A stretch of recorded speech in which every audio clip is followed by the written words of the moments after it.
सिया भूया आयो बाबा पचबालरिन कोलगदन मानदन नामे नंदन धरा ओरमारिन मोंजरा नंदन जोहार। विषय सरकार द्वारा खेला hollow game played by the government. Bharat देश में संविधान 26 जनवरी 1950 से प्रारंभ हुआ। 26 जनवरी 1950 को बिहार, बॉम्बे, मध्य प्रदेश, मद्रास, उड़ीसा और पंजाब राज्यों के भीतर अनुसूचित क्षेत्रों की अधिसूचना संविधान आदेश संख्या 9 प्रकाशित किया गया। उन अधिघोषित अनुसूचित क्षेत्रों में विद्यमान विधि अधिरोपित इम्पोज थी और रहेगी। अनुसूचित जनजातियों पर और अनुसूचित क्षेत्रों में उस राज्य या कोई भी राज्य के राज्यपालों को प्रशासन का अधिकार नहीं है। अनुच्छेद 375 375 संविधान के उपबंधों के अधीन रहते हुए न्यायालयों, प्राधिकारियों और अधिकारियों का कृत करते रहना। Courts, authorities and officers to continue to function subject to the provisions of the Constitution। Bharat के राज्य क्षेत्र में सर्वत्र सिविल, दांडिक और राजस्व अधिकारिकता वाले सभी न्यायालय और सभी न्यायिक कार्यपालक और अनुसचिवीय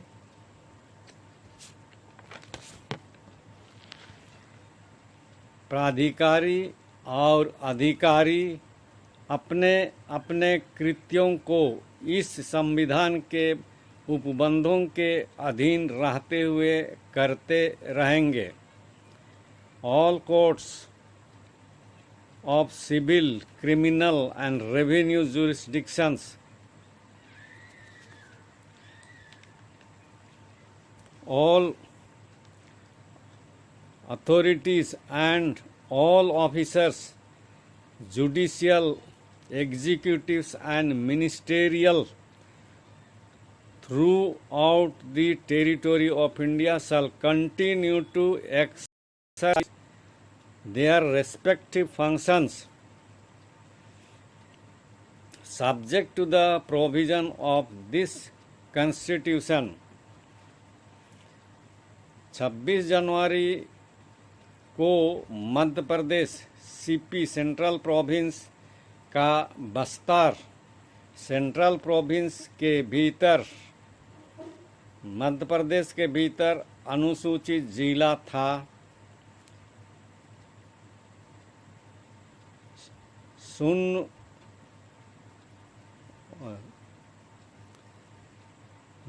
9/7/21 माने 2 जुलाई 2020-21 को विभक्त बाइफरकेट कर कांकेर, नारायणपुर, दांतेवाड़ा, सुकमा और बीजापुर में भाग किया गया है। तब के बिहार और आज के झारखंड में रांची जिला को रांची, लोहरदगा, गुमला, सिमडेगा और खूंटी 5 जिलों में बांट दिया गया। अब 1 डीसी के बदले 5 डीसी, 5 एसएसपी एसपी और सो माने आदि आदि, ये सभी अधिकारी 7वीं अनुसूची अनुच्छेद 246 246 सूची 1 संघ सूची प्रवेश संख्या 70 विषय सब्जेक्ट अखिल भारतीय सेवाएं ऑल इंडिया सर्विस संघ लोक सेवा आयोग द्वारा चुने सेलेक्टेड सदस्य होते हैं। अनुच्छेद 256 का कुछ अंश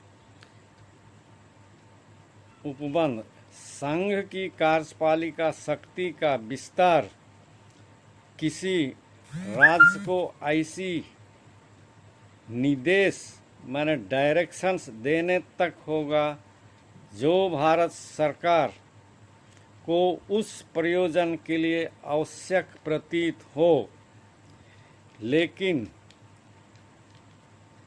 डायरेक्शन की जगह उनकी पोस्टिंग ही की जाती है।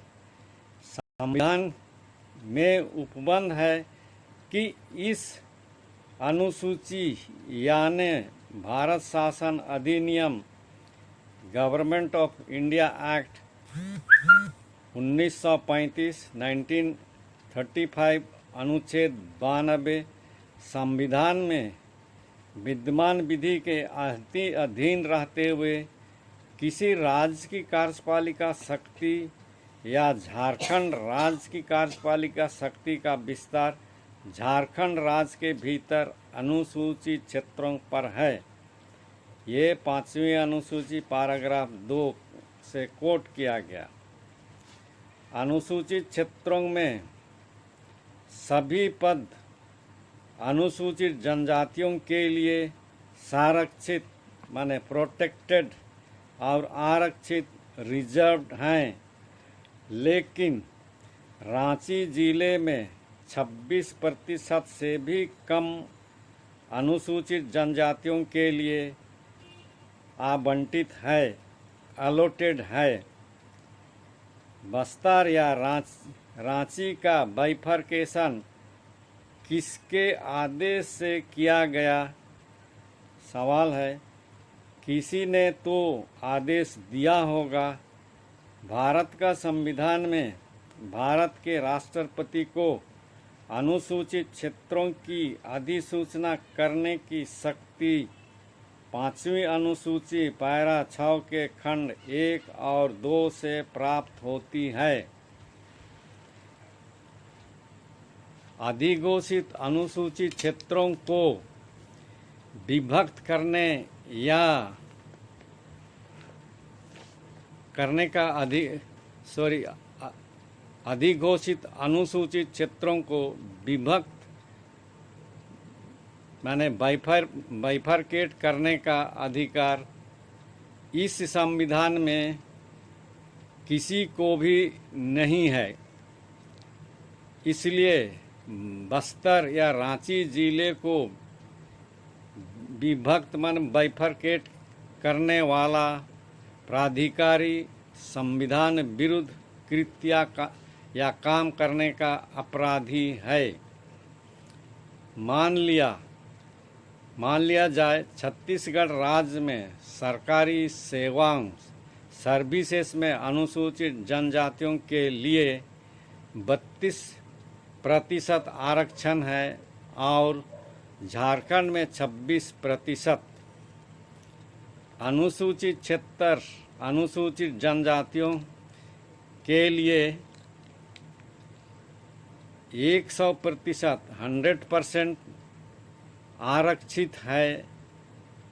इस बात के होते हुए भी बस्तर जिला में 68% 68% भारत के राज्य क्षेत्र के नागरिकों माने सरकारी नागरिकों को सरकारी नौकरियों में जगह मिला और रांची में 26%।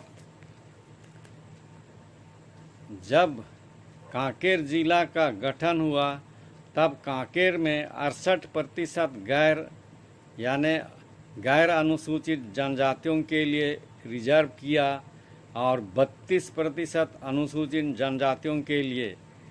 वैसे ही नया गुमला जिला में 26% अनुसूचित जनजातियों के लिए और 74% भारत के राज्य क्षेत्र के नागरिकों के लिए।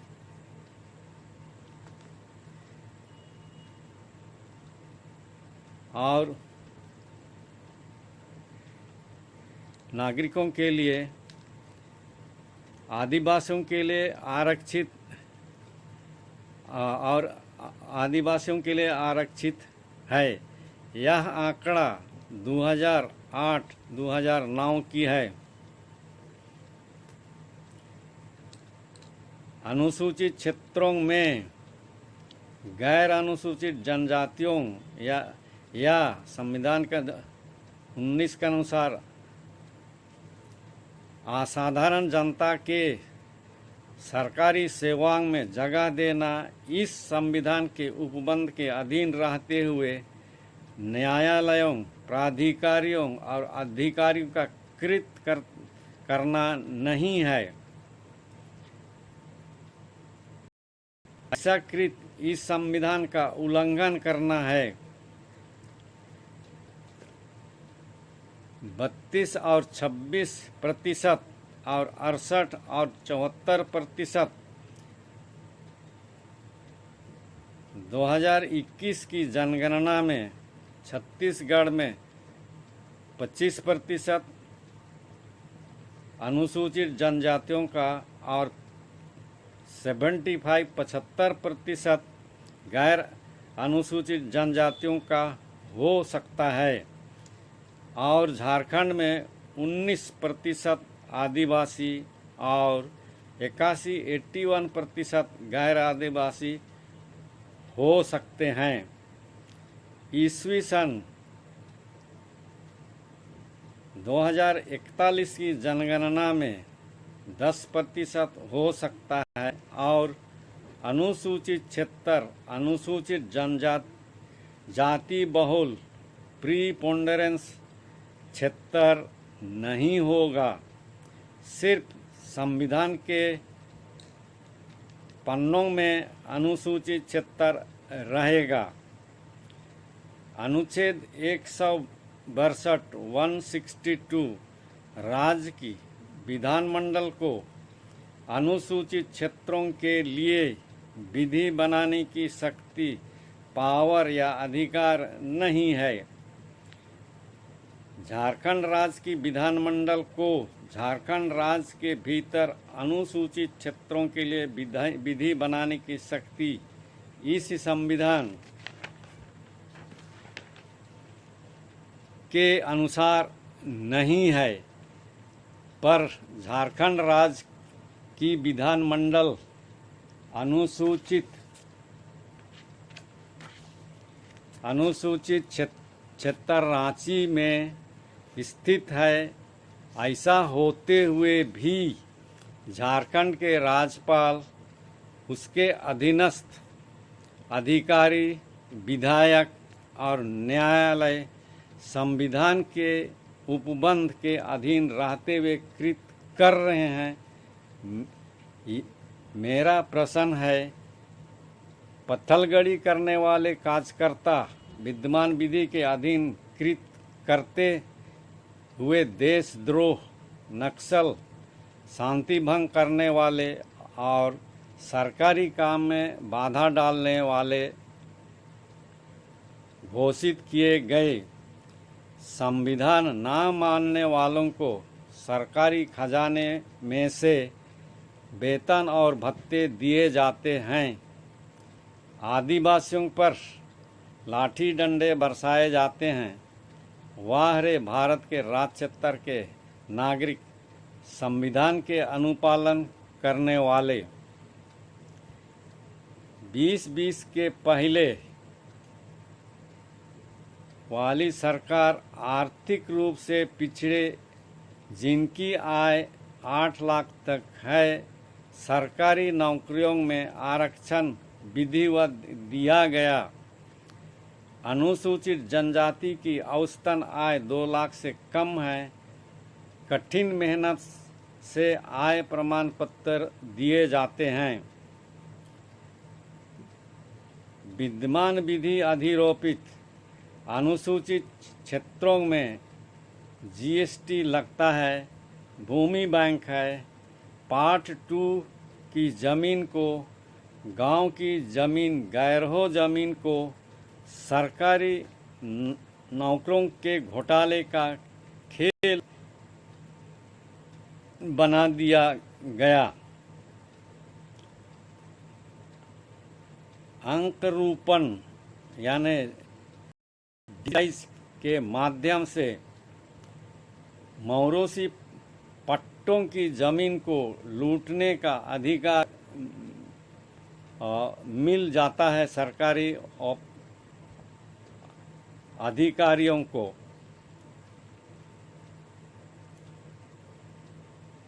उड़ते हाथी को जमीन पर नहीं आने देना है। सरकार द्वारा खेला होलों को तोड़ना है। आदिवासियों को अपनी जमीन, पुरखों का राज बचाना है तो 5वीं अनुसूची विद्यमान विधि को धरातल में लाना होगा। जय धर्म, जोहार।